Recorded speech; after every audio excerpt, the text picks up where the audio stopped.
Olá! Veja os destaques dessa edição. Comissão de Cultura realiza audiência pública com artistas visando fomentar projetos culturais na cidade. Perceber que o pagamento desse edital do fomento é uma necessidade para a cidade, que vai trazer retorno financeiro, inclusive em impostos para a própria prefeitura. Ela é solução e não problema. Os destaques da sessão. E numa votação de maioria absoluta, parlamentares aprovaram um projeto de lei que combate a poluição sonora no município do Rio de Janeiro. Exposição na Caixa Cultural homenageia a poeta Ana Cristina César, que completaria 65 anos este ano.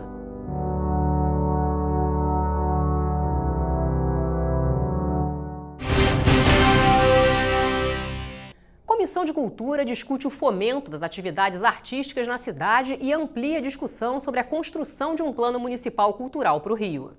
Pela primeira vez nos 40 anos da Câmara Municipal, a Comissão de Educação e Cultura foi desmembrada. É bom as comissões estarem separadas, porque a gente vai tratar exclusivamente dos temas da cultura. Vamos tratar da questão do fomento, vamos tratar da questão do Plano Municipal de Cultura, do Fundo Municipal, do Conselho, como é que eles funcionam.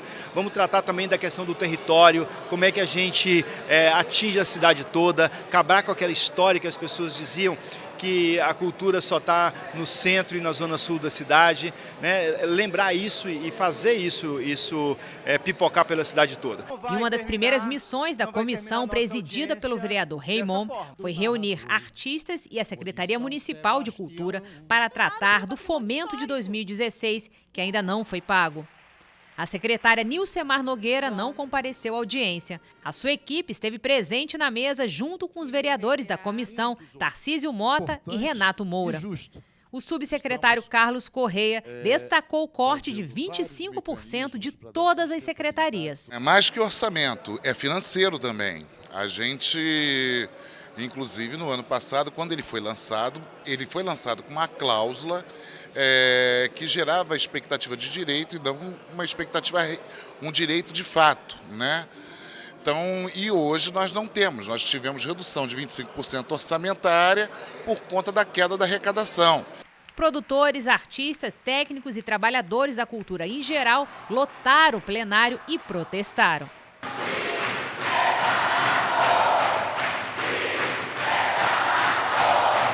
Em junho do ano passado, o ex-prefeito Eduardo Paes e o secretário Júnior Perim anunciaram o lançamento de um programa de fomento às artes com investimento de 25 milhões de reais.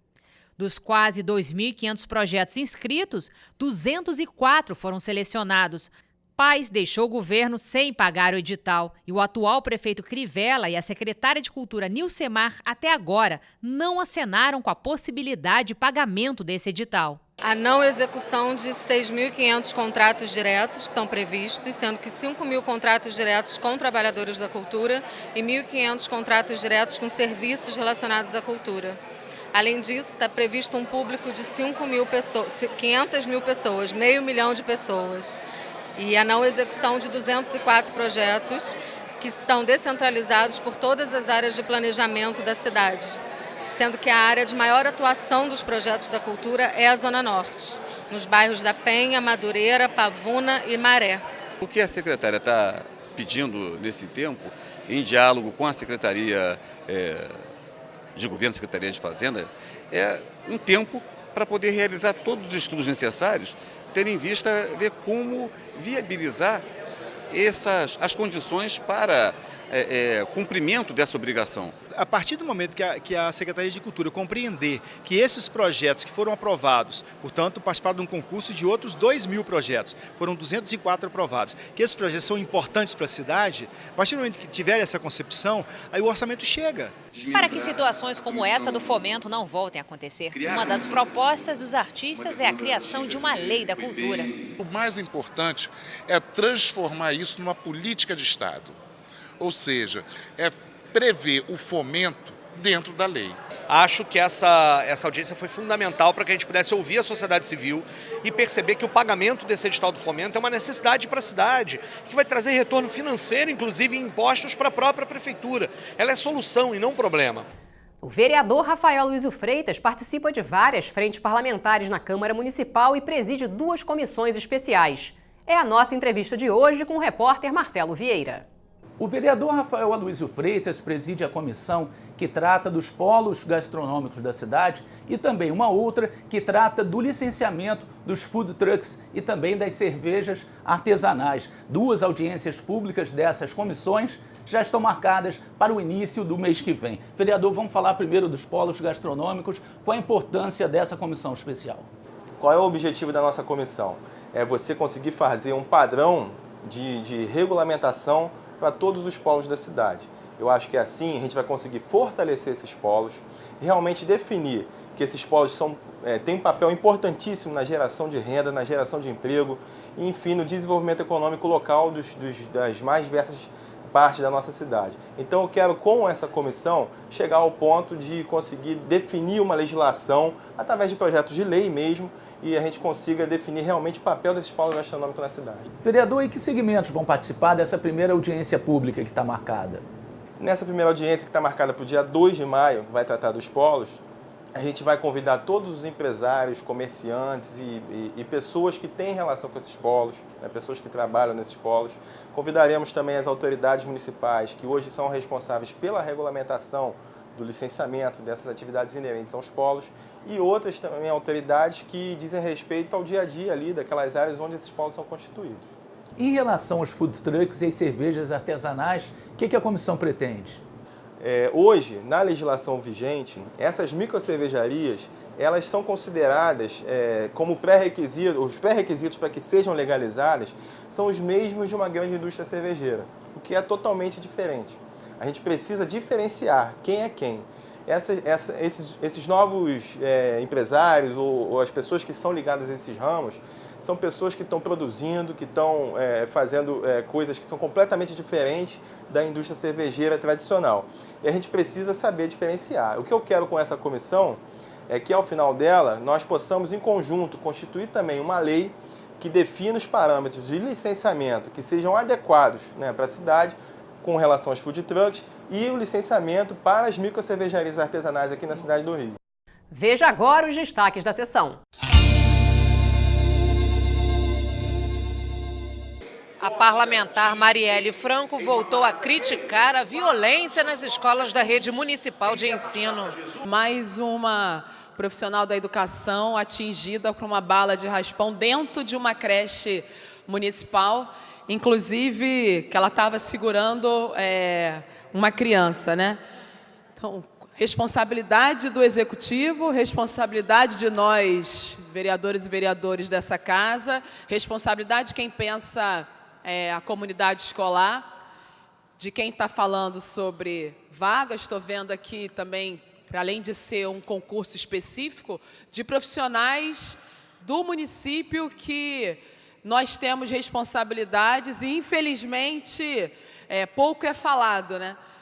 Falávamos outro dia com relação ao caso da Maria Eduarda, da Rossana. Hoje foi mais um ato em protesto dos 2 meninos assassinados no Falé, aqui na comunidade de Santa Teresa, onde os moradores conheciam os rapazes, onde os moradores foram para a rua para falar de mais alguns estudantes da Escola Monteiro que foi alvejado.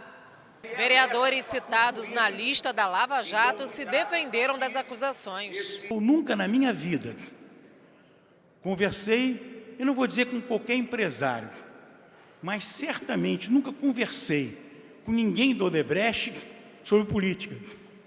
Aí vai uma delação do senhor Benedito Júnior, que era uma figura importante no Odebrecht, e ele diz, atenção, com César Maia, com o pai dele, nunca, e ele repete, nunca se tratou de qualquer troca em função de obras ou ações da prefeitura. Não existe nenhuma petição solicitada pela Procuradoria-Geral da República para me investigar. A Procuradoria-Geral da República não considerou que havia elementos suficientes para abrir qualquer inquérito nesse sentido.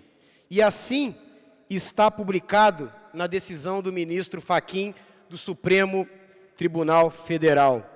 plenário da Câmara aprovou agora há pouco, por 38 votos favoráveis, o projeto de lei sobre o combate eficaz à poluição sonora do vereador Alexandre Arraes. Vereador, por que o senhor decidiu apresentar esse projeto aqui no plenário? Olha, como você mesmo disse, essa votação expressiva, 38 votos favoráveis, nenhum contrário, mostra a sensibilidade da Câmara a uma demanda da sociedade que cada vez mais se intensifica. Hoje, a poluição sonora está entre as 3 principais queixas da sociedade, que acaba se sentindo desamparado porque não há quem recorrer, né?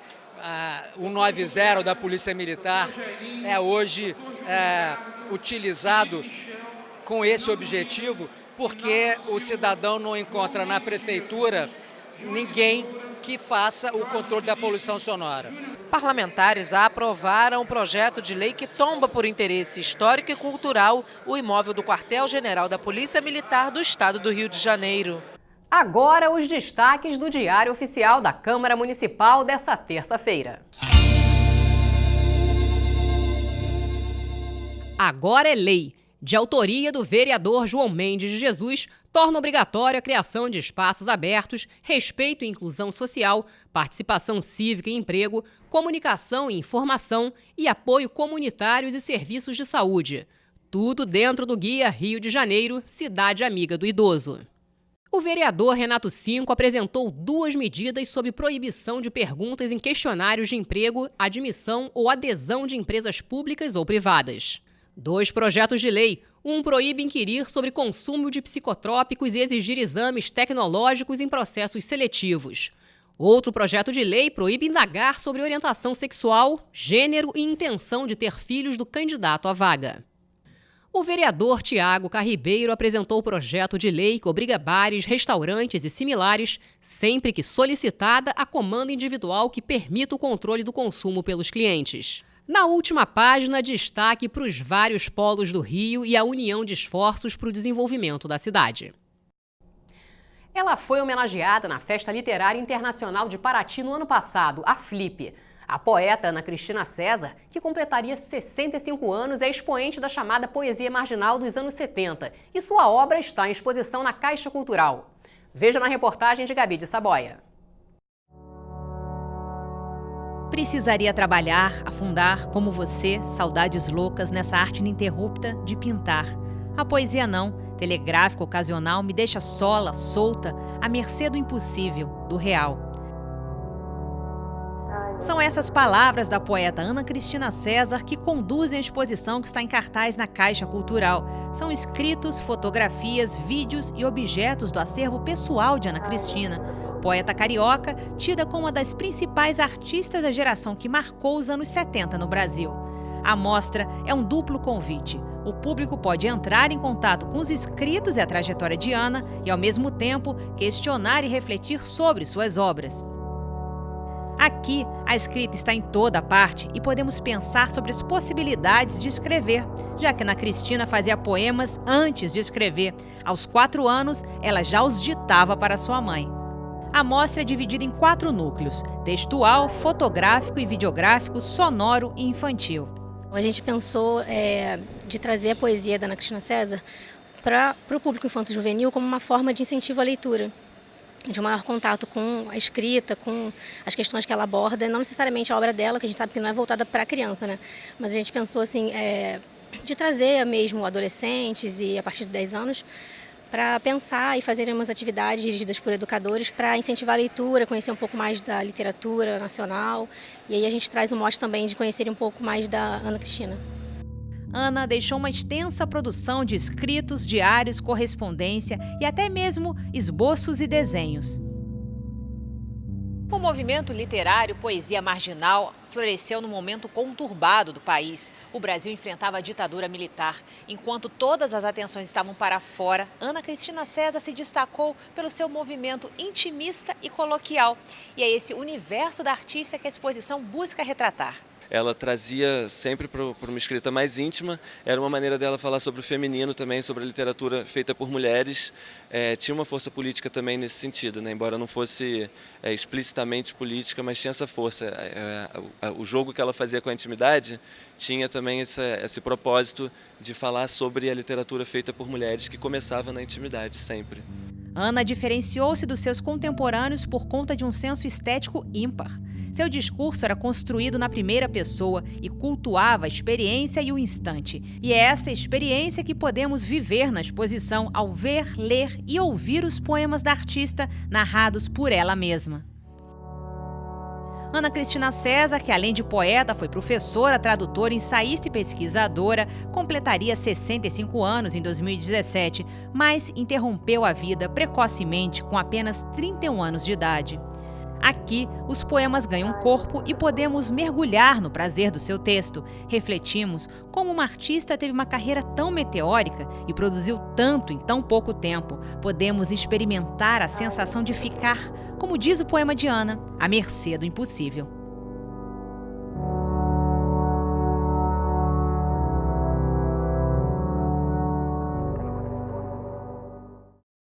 A exposição fica em cartaz até o dia 7 de maio na Caixa Cultural, que fica na Rua Almirante Barroso 25, pertinho do Largo da Carioca.